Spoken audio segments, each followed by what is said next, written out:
Hello and welcome again to this edition of Florida Internet and Television's FLITV. I'm your host, Brad Swanson. We're coming to you just a few blocks from Florida's capital. Today we're joined by Mark Wilson, President and CEO of the Florida Chamber. They're launching their 2018 jobs agenda. Welcome, Mark. Hey, good. It's good to be back. All right, Mark, so we're here, but before we begin and before we jump into the big issues, tell us a little bit about the Florida Chamber. Yes, thanks. We get that question a lot as we travel around Florida. So the Florida Chamber of Commerce was created by local businesses in Florida who wanted a voice in our state capital and in Washington. And what they wanted was they want to help create more jobs. They want better regulation, a better litigation climate, and they really want to focus on education reform so that we can have the best workforce in America. So that's why we were created, and it's why businesses in Florida invest in the Florida Chamber of Commerce so that we can win and carry that message. Well, I think you've already answered the question, but what would you say to critics that would say that the Florida Chamber is about big business? What's your membership look like? Yeah, so the important part of that question is we have critics, right? Not everybody in America wants businesses to create jobs. Not everybody wants Florida to be successful. So we're leading the charge to help create good jobs for everyone in Florida. And believe it or not, there's a lot of people in Florida who don't want that. And so we're supported by local and large businesses all over Florida who simply want to make Florida a better place to live and a better place to do business. And that's why the Florida Chamber is growing like it is. All right, so let's jump into the agenda that you're launching. Sure. There's usually a few key components. What are the top components, and then we'll drill into each one. Sure. So when you look at the Florida Chamber's 2018 jobs and competitiveness agenda, it really fits into three categories, right? First, we're looking at the cost of living in Florida. We have 20.5 million people here. And so the cost of living in Florida, we want to bring that down. The second area we're looking at is the competitiveness for Florida, the cost of doing business for local businesses in Florida. We also want to make that more competitive. The third area is really what kind of investments do we make in the future? Investments in infrastructure, investments in workforce. So those are the three general categories. Okay, well, let's break it down. Let's go into cost of living. Sure. So when we fix cost of living or we bring it down, what does that add to the economy, and how do you tackle such a big problem like that? Sure. So again, we're going to add almost 6 million more people by 2030. And so what we have to do is we have to figure out how do we do this right. So 30 years ago, we were the 5th cheapest place to live in America. Today, we're number 25, give or take a couple. So we specifically are looking at insurance rates in Florida, auto insurance. We have the 44th highest auto insurance in the nation. What's driving that? Right. So also I would add homeowners insurance.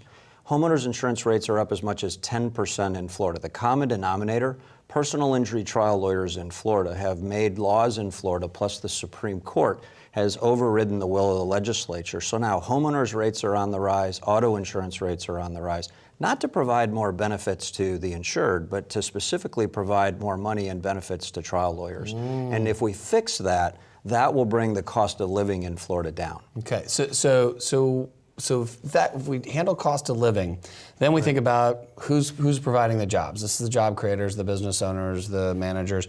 So how do you lower the cost of doing business in Florida?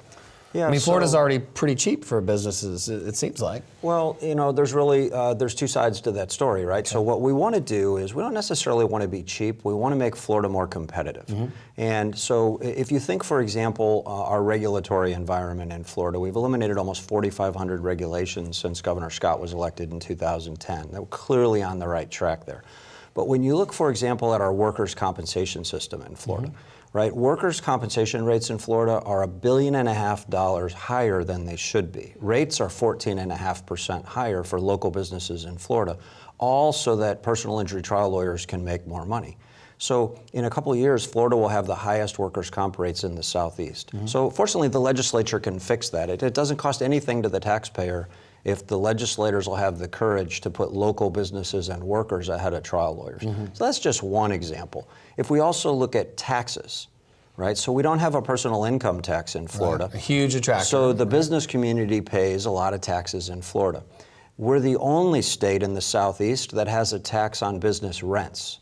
So local businesses in Florida that lease their property are actually paying a sales tax on the rent that they pay to their landlord. A little bit of an economic disadvantage to other states, right? Yeah, it's a big economic disadvantage. So those are a couple of the examples where if the legislature will do the right thing, we can actually bring down the cost of doing business in Florida. So we streamline cost of living, we bring that down. We streamline or reduce the cost of doing business. How much does that turbocharge Florida's economy today? And then I know the next part of your agenda is always about securing the future. So talk to us about what that will do for us today, and then we'll jump into what's going on for the future. Yeah, so what we have to do, Brad, is we have to look at, if Florida was a country, right? If you look at our economy, we're the 16th largest economy in the world. We're almost a $1 trillion economy. So if the legislature would do the right thing on cost of living and cost of doing business, it would turbocharge job creation. It would be what we call a tailwind.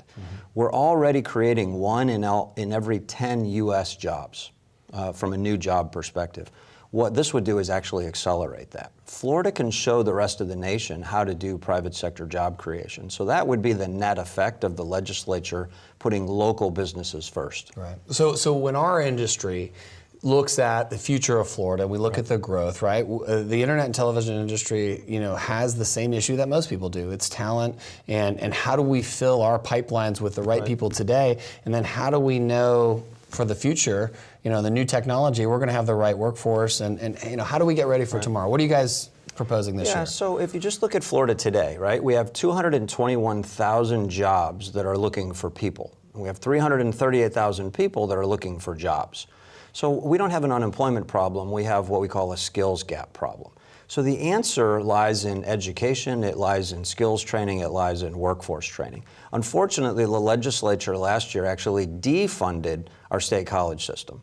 And what we need to do in Florida is, at a time when we have so many open jobs, we need to be investing in the talent in the workforce of the future. And so we actually are optimistic that the legislature understands this and that the legislature is actually going to be making smart investments into our workforce. I will say this, talent is quickly replacing the tax incentive as the most important tool in the economic development toolkit.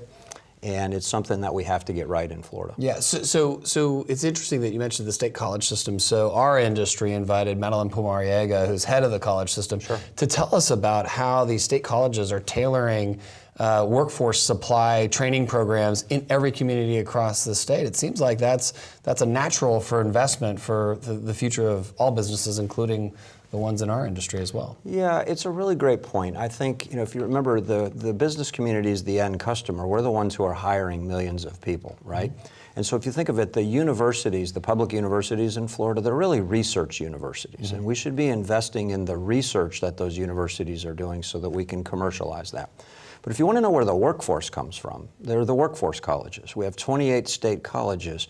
So think of nurses, right? Think of teachers, think of firefighters, think of police and law enforcement, first responders, think of welders, think of technicians.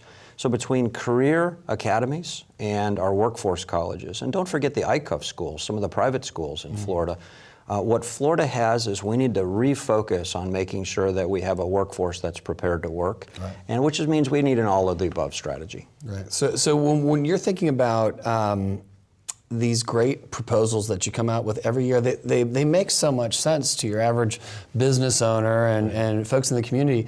Who's against this kind of stuff? I mean, who opposes this when you go to fight for it in the legislature? Yeah, so I get that question a lot too, because this is common sense, right? But we start with the predicate that we want to grow the private sector and we want to create jobs and good opportunity for everyone. The reality of it is, not everybody wants that. There are special interest groups and there are out-of-state billionaires that have agendas. In our world, names like Steyer and Soros and Paul Tudor Jones, who are billionaires who are investing in organizations that go against common sense in Florida. And so part of what we need to do, and part of why I appreciate this opportunity today, is part of my role is to raise awareness.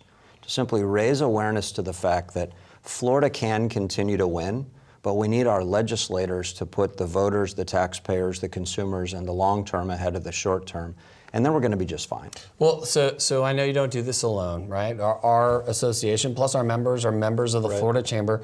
If a business leader wants to get involved in this fight for the future, if you will, how do they do it?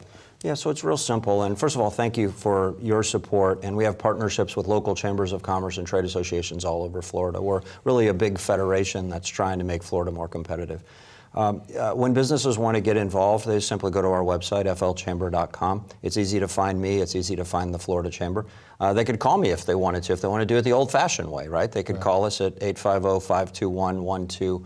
We'll make sure we get that on the base of the screen when we're it's real simple. doing it. Okay, great. Yeah. Well, Mark, thanks so much for sharing Thank you. with us the 2018 business agenda. Before we go, though, we're Florida's internet and television industry, right? You can't be all work, no play. It's going to make Johnny a dull boy or Mark a dull boy. So when you're not fighting for free enterprise and the future of Florida, what does Mark Wilson stream to just take his mind off the craziness of the so day?